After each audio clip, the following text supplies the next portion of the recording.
Hari Hara Rama Krishna Yadavaya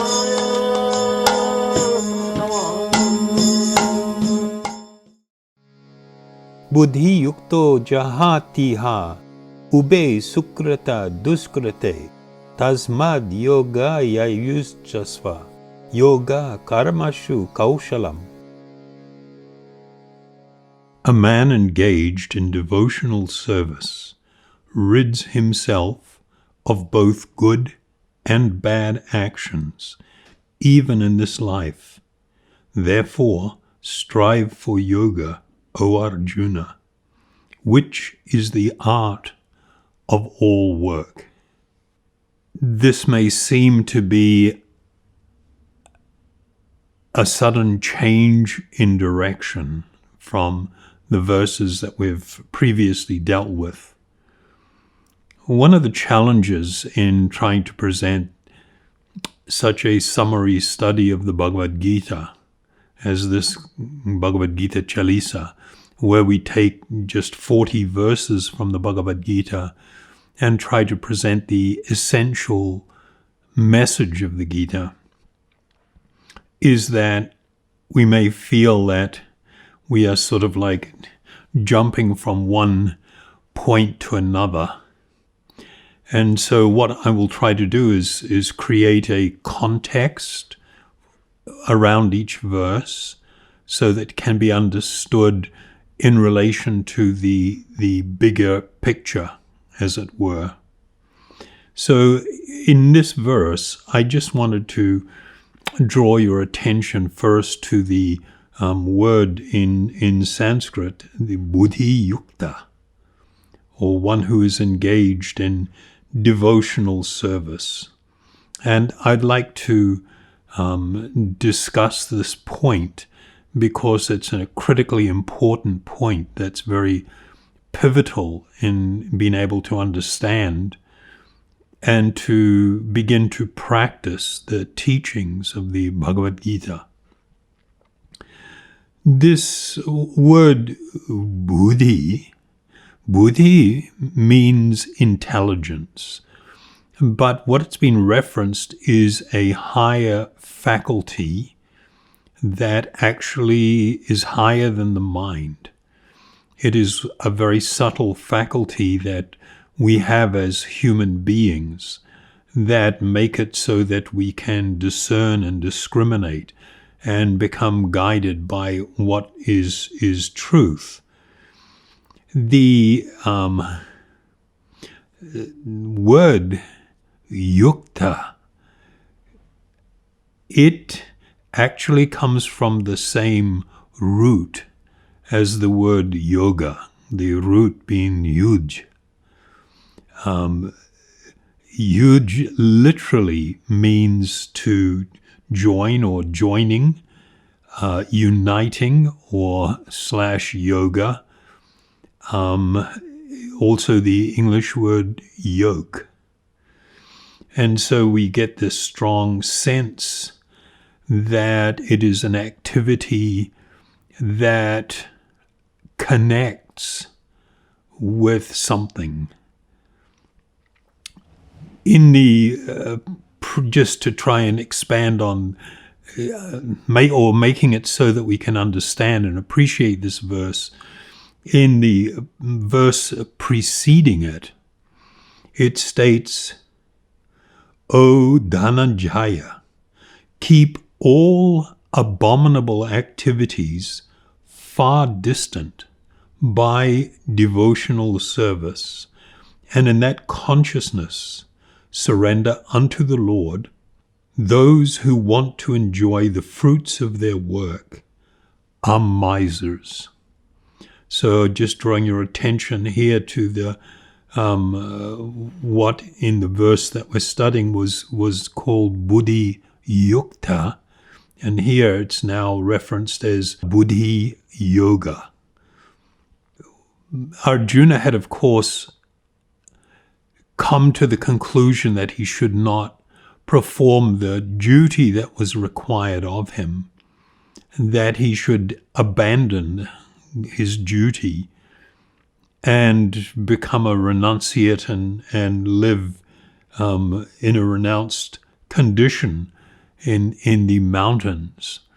And so speaking about work and its connection to either material entanglement or spiritual liberation is a very important point. 10 verses prior to this, we have the first mention of buddhi yoga in the Bhagavad-gita. So this is in verse 39 of the second chapter, where it states, "Thus far, I have described this knowledge to you through analytical study.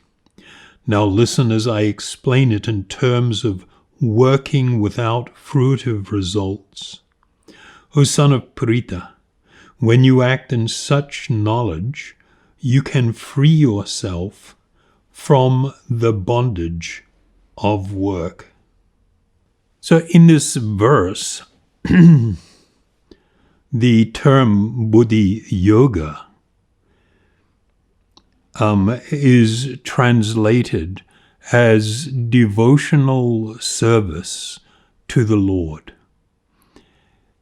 This type of consciousness that develops as a result of dovetailing one's life and all of one's actions as a form of service and great devotion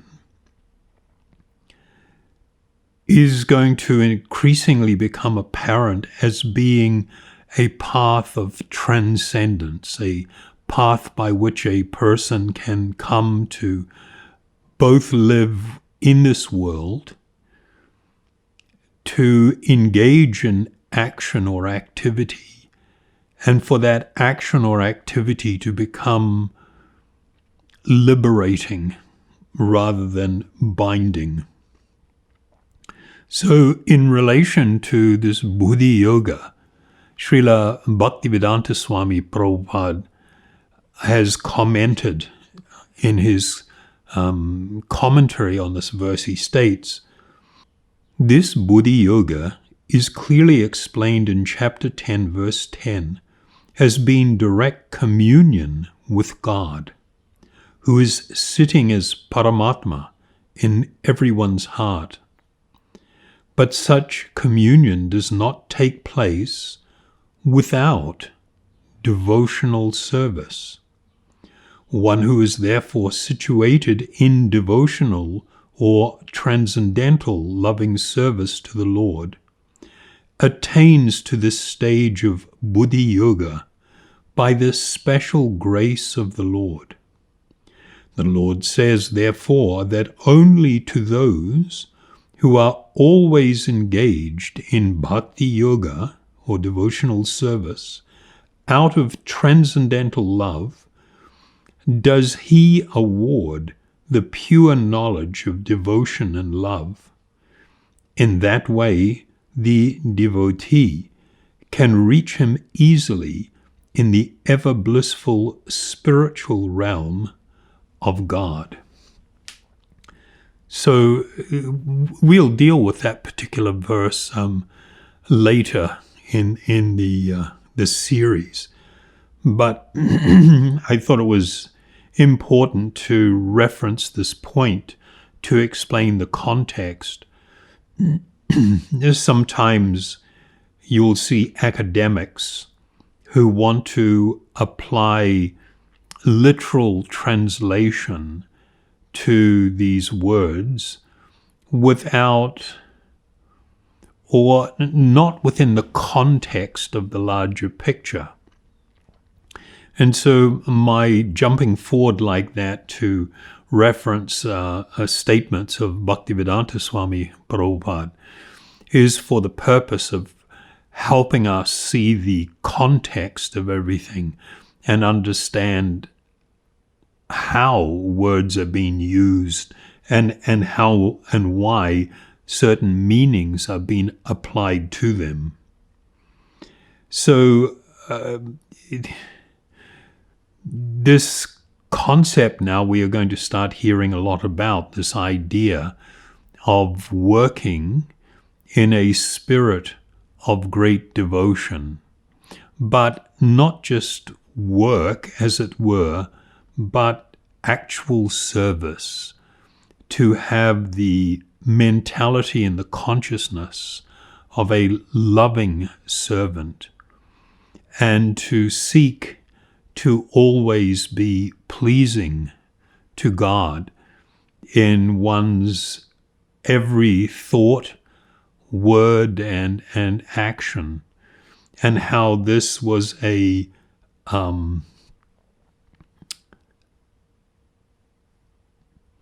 most critical part of understanding the message of the Bhagavad-gita.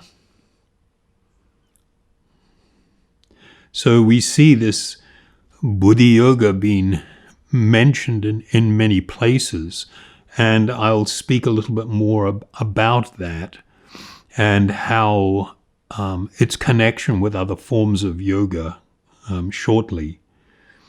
So just within the context here, Arjuna was not wanting to perform what was clearly laid out for him as being his duty as a warrior, to engage in this ghastly act of warfare. But he is now being spoken to about the consciousness that one should have in this situation, but in all situations in life.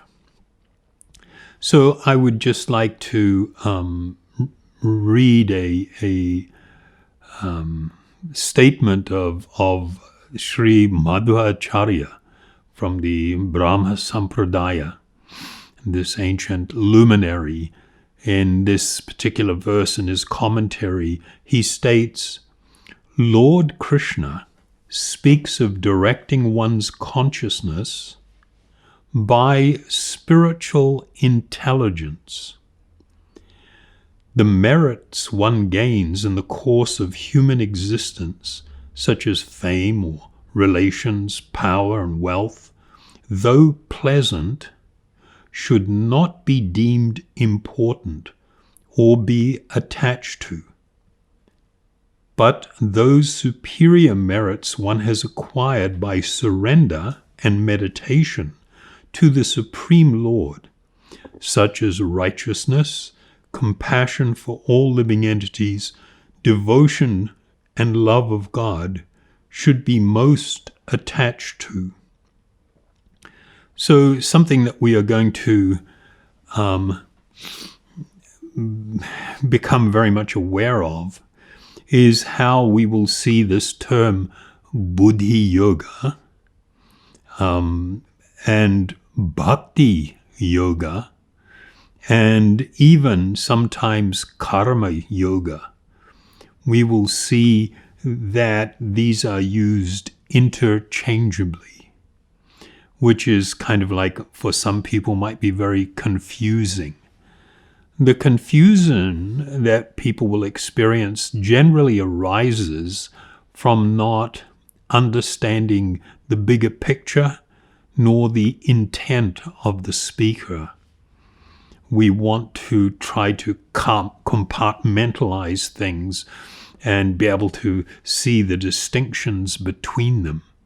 Whereas what we're going to be seeing here, that there is an incredible amount of overlap in the understanding of these different things, and that they are all directing or pointing to the same goal and in the same direction. So we shouldn't be distracted by what may seem to be apparent external differences in these terms. We need to really be able to appreciate, to comprehend and appreciate what is the essential teaching, what is the essence of what has been stated.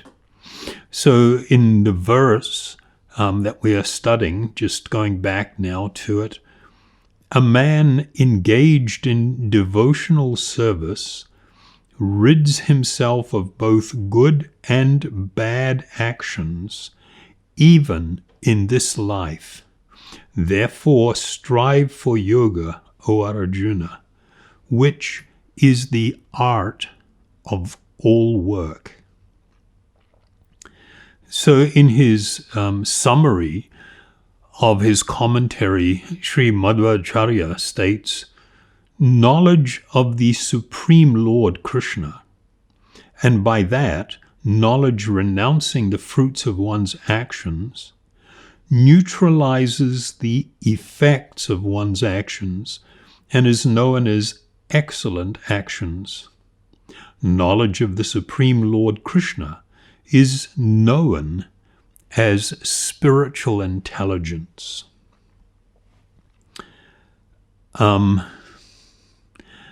So that summarizes what it is that we have just heard, and hopefully makes it so that we do have a context by which we can really appreciate what has been stated.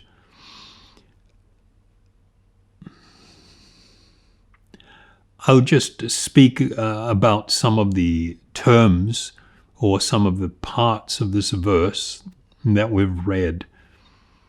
The term devotional service, just quickly here, the Sanskrit term is bhakti yoga. Bhakti is known as the, at least, and I'll refer to this as externally, as the path of devotion. We have the Sanskrit word sadhana. Sadhana means, or it should be understood as the means to an end.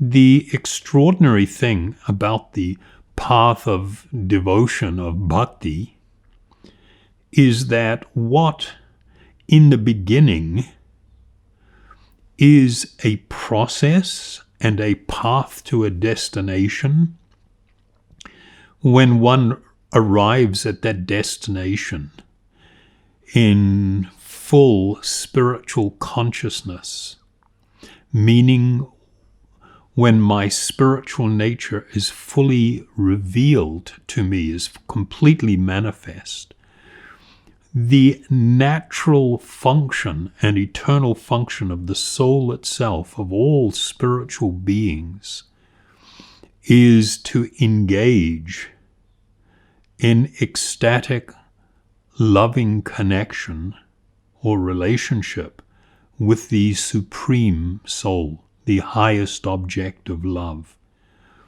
And the way in which that love becomes manifest is in the attitude and activities of service, of favorable and ecstatic service to the highest or most lovable personality. This is the actual meaning of bhakti.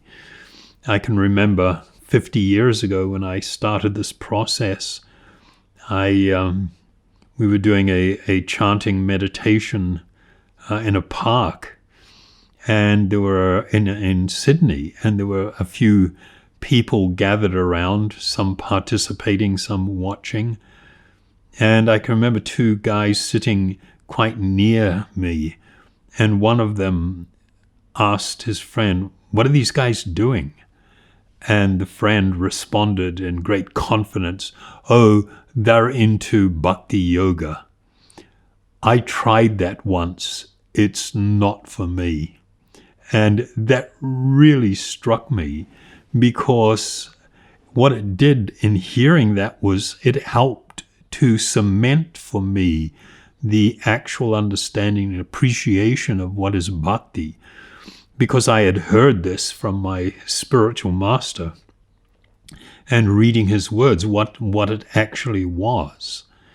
And when somebody says, I tried it and it's not for me, then it means they might have tried some of the external activity associated with that yogic path or process, but they had not actually experienced the reality of this spiritual expression of the soul.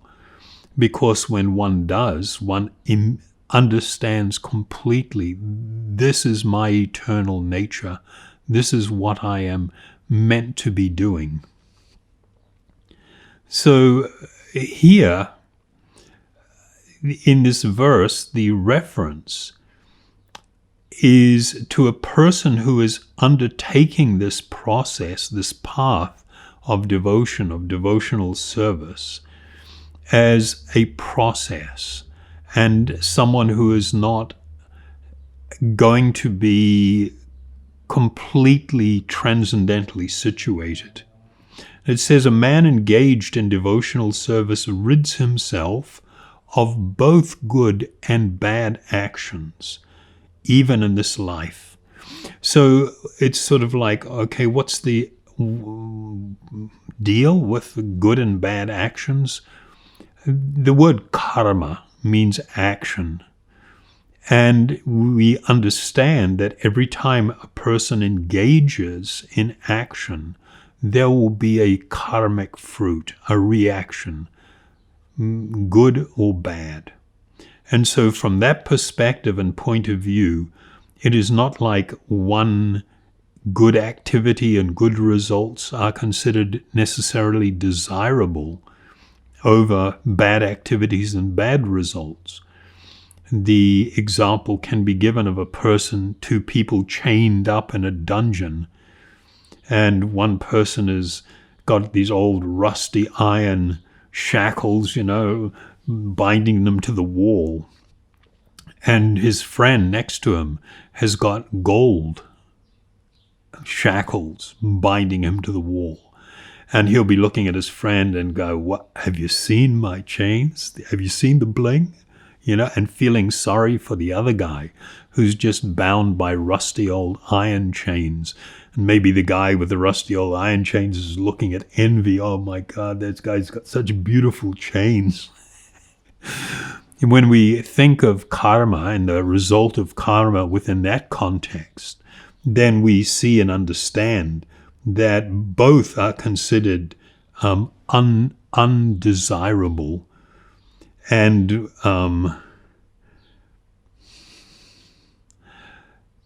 the question then becomes how to live in this world without engaging in karmic activity. And Srila Bhaktivedanta Swami Prabhupada often uses the term fruitive activities, meaning you engage in actions desiring a fruit which you will enjoy. So people do this whether they're engaged in bad activity or good activity. They're both often fruitive activities, and they are seeking some outcome that they want to enjoy.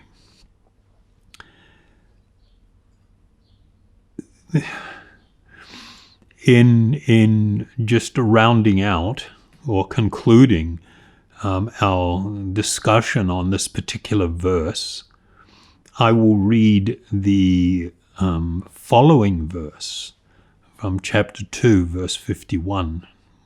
This shloka, I think, helps to sort of underline and cement the understanding that we should have of the verse that we've been studying.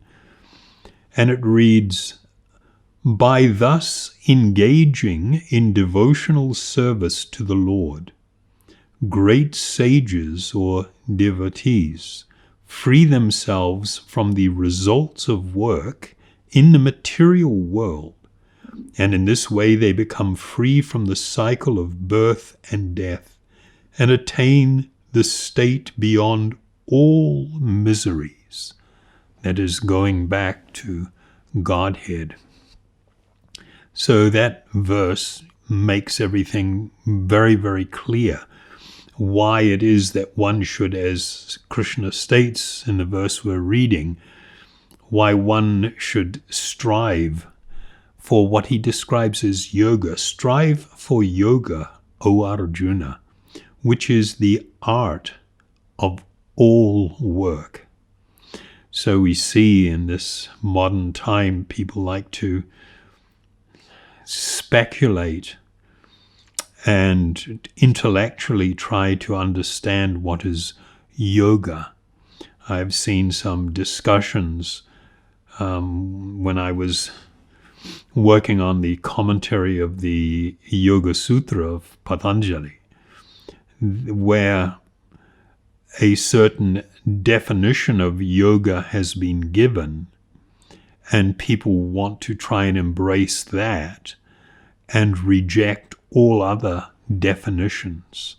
Well, I'm sorry, but these words are very profound and very big and deep, and they lend themselves to more than one particular type of understanding. So here, Kṛṣṇa has defined yoga as the art of all work. And that art of all work, of course, being that when one comes to completely dovetail their heart, their mind, their very being with the Lord of their heart, this Paramatma, the Supreme Soul, and their life is lived in a way where it is fully dedicated to the service, that this love is expressed in a mood of servitude, of submission, as an expression of that love, that this becomes the art of all work. One is not only not bound to material existence by such work, one becomes actually spiritually liberated. Thank you very much. Hare Krishna, Krishna Krishna, Hare Hare, Hare Rama, Rama Rama, Hare Hare.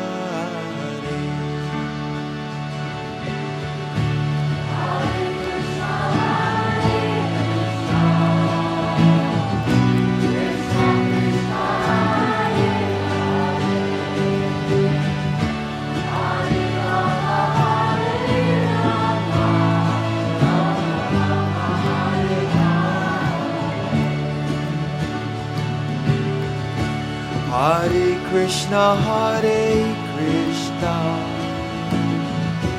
Krishna Krishna, Hare Hare,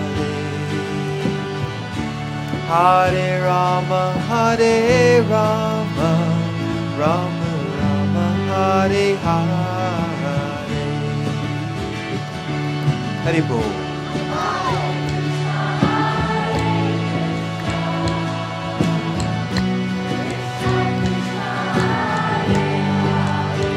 Kṛṣṇa.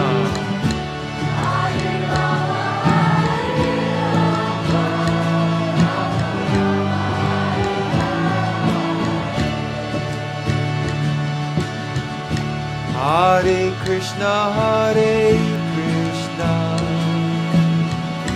Krishna Krishna, Hare Hare, Hare Rama, Rama Rama, Hare Hare.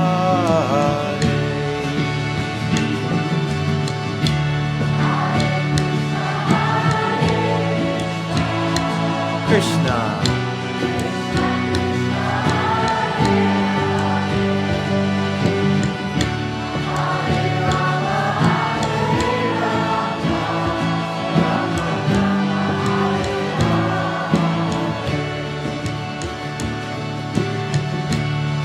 Hare Krishna, Krishna Krishna, Hare Hare, Hare Rama, Rama Rama, Rama Rama, Hare Hare.